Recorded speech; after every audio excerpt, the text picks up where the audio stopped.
abonnez-vous à la chaîne et laissez un like. Voici la traduction intégrale de votre texte en français. Les chevaliers d'or sont des guerriers formidables, luttant pour la paix et la justice depuis les ères mythologiques. Dans les mythes anciens, nous connaissons plusieurs chevaliers d'or légendaires. Avez-vous déjà entendu parler d'un chevalier d'or venu d'une chronologie où le monde a pris fin, juste pour s'assurer que le passé ne commette pas les mêmes erreurs? Eh bien, c'est l'histoire de l'un des gars dont nous allons parler dans la vidéo d'aujourd'hui. Bonjour chevaliers et amazones, bienvenue sur la chaîne et aujourd'hui notre vidéo est de très haut niveau. Nous allons plonger profondément dans la mythologie de la saga de Lost Canvas des Chevaliers du Zodiaque pour parler des 4 chevaliers les plus absurdes ayant jamais porté une armure d'or dans les temps anciens.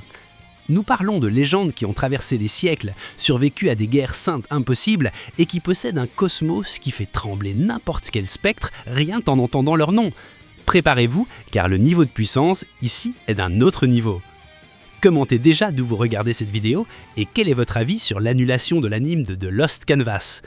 Et bien sûr, cliquez sur j'aime, abonnez-vous à la chaîne, activez la cloche et c'est parti pour cette super vidéo.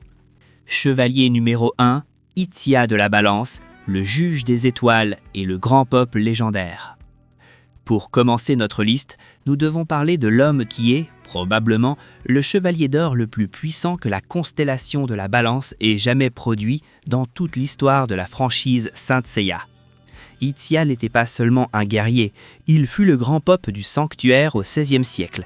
Il est un des seuls survivants de la guerre sainte du XIIIe siècle, aux côtés de son fidèle ami Crest du Verseau. Ce qui faisait d'Itzia un monstre combat était son autorité absolue sur les 12 armes de la Balance.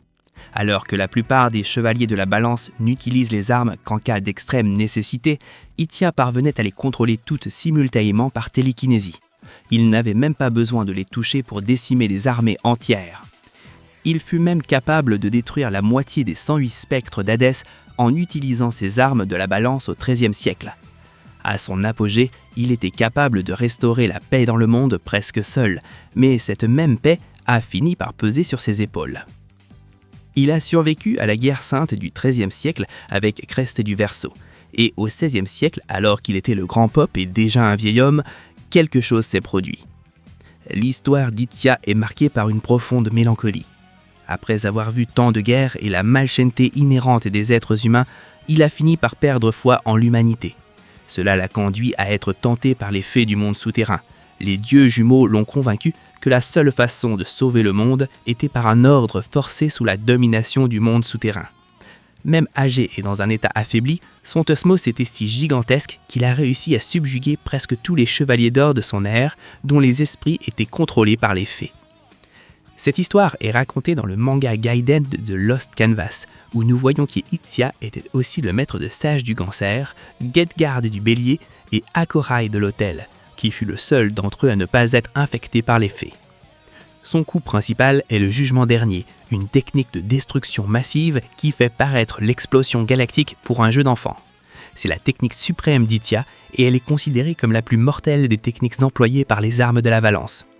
Après avoir retrouvé sa pleine jeunesse, il est capable d'envoyer l'adversaire vers les plateaux de la Balance, ce qui lui donne le pouvoir de juger les mérites de l'opposant, puis de lancer les armes de l'armure de la Balance comme des étoiles filantes avec un grand pouvoir de dévastation, capable de modifier radicalement le paysage local.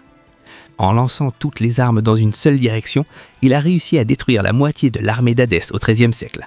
À son apogée, il était capable de restaurer la paix dans le monde presque seul, mais cette même paix a fini par peser sur ses épaules. Il a survécu à la guerre sainte du XIIIe siècle avec Crest du Berceau, et au XVIe siècle, alors qu'il était le grand pope et déjà un vieil homme, quelque chose s'est produit. L'histoire d'Itzia est marquée par une profonde mélancolie.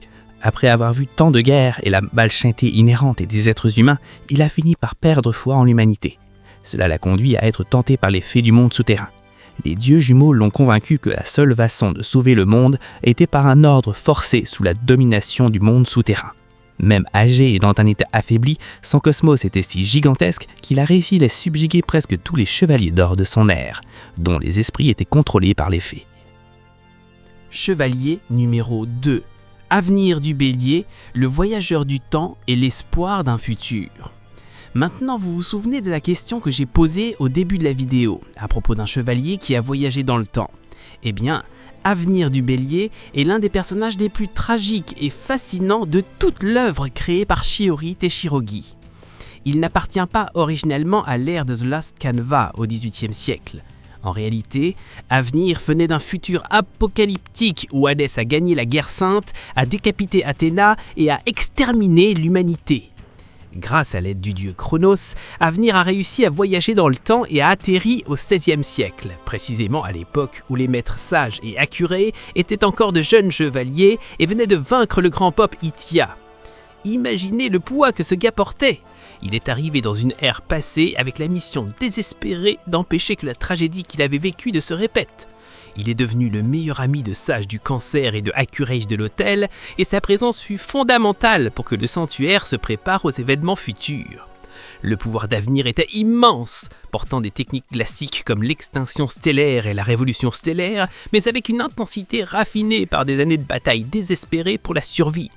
Il a fini par sacrifier sa propre vie pour protéger Athéma de l'époque et garantir que la lignée des chevaliers du Bélier continue. L'armure du Bélier a d'ailleurs conservé ses mémoires, et c'est pourquoi Chion parvient à voir le passé à travers elle. Avenir ne fut pas seulement un chevalier, il fut le bouclier qui a garanti que le futur du sanctuaire existe.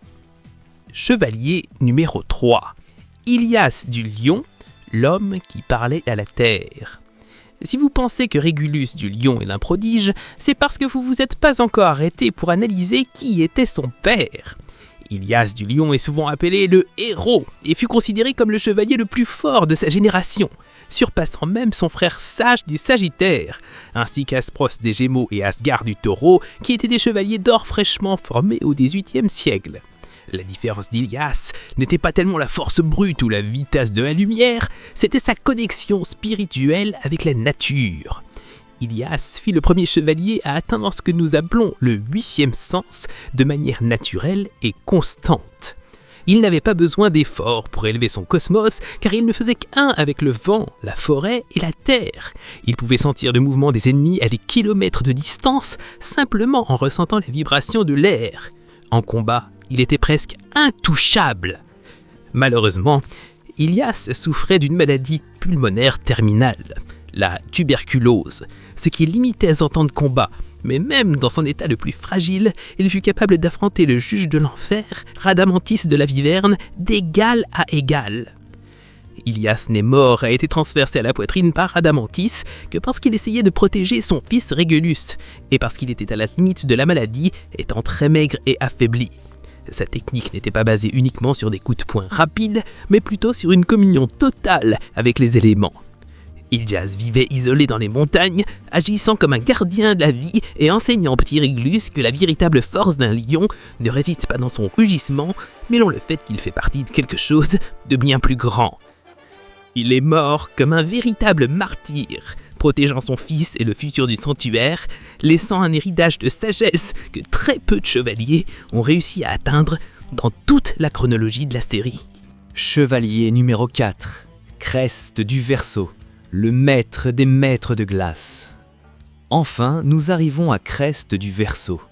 Si Itia était l'esprit derrière le sanctuaire au XIIIe siècle, Crest en était le bras droit et le survivant le plus ancien dont on ait connaissance. Il a vécu plus de 500 ans grâce au sang d'Athéna qui coulait dans ses veines et à une technique de conservation semblable au Misopétamenos de Doko. Crest fut le maître de dégel du Verseau, c'est-à-dire qu'il a formé la génération de glace du XVIIIe siècle. Sa maîtrise du zéro absolu était si parfaite qu'il pouvait créer de la glace qui ne fondrait jamais, même si elle était frappée par le feu d'un dieu. Crest a survécu à la guerre sainte du XIIIe siècle aux côtés d'Itia. À cette époque, il n'avait que 13 ans.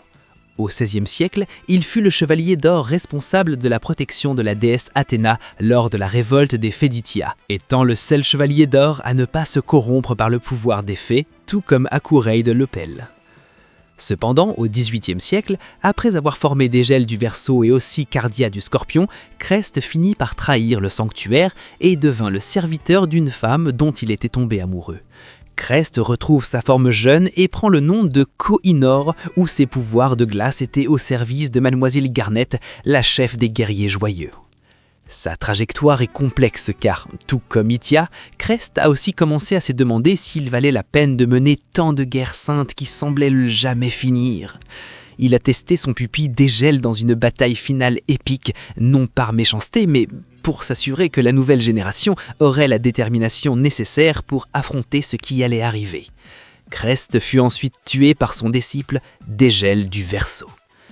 Il représente l'immortalité du devoir et le poids de la sagesse accumulée par un demi-millénaire de bataille.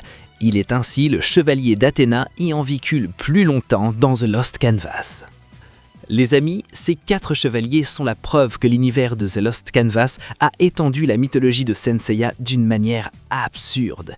Ils ne sont pas seulement forts, ils possèdent des histoires de sacrifice, de perte de foi et de rédemption qui rendent chacun d'eux unique.